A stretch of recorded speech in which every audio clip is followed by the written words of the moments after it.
vran një vit më parë 19 vjeçarin Grej Bihucin, dy kushërinjt Florian Muka dhe minoreni K. Muka, pas një konflikti të nisur në rrjetet sociale. Prokuroria e Fierit dërgon në gjykatë dy shtetasit për vrasje me paramendim e kryer në bashkëpunim.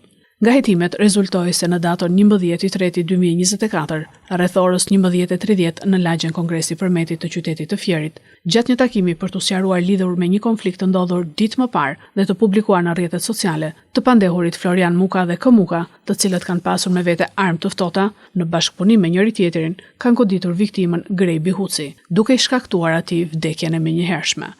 Prokuroria pranë gjykatës së shkallës së parë të jurisdiksionit të përgjithshëm Fier kërkoi deklarimin fajtor të pandehurit Florian Muka për kryerjen e veprës penale vrasje me paramendim, e kryer në bashkëpunim me 25 vjet burgim, si dhe deklarimin fajtor të miturit në konflikt K. Muka për kryerjen e veprës penale vrasje me paramendim e kryer në bashkëpunim dhe dënimin e tij me 12 vjet dhe 6 muaj burgim.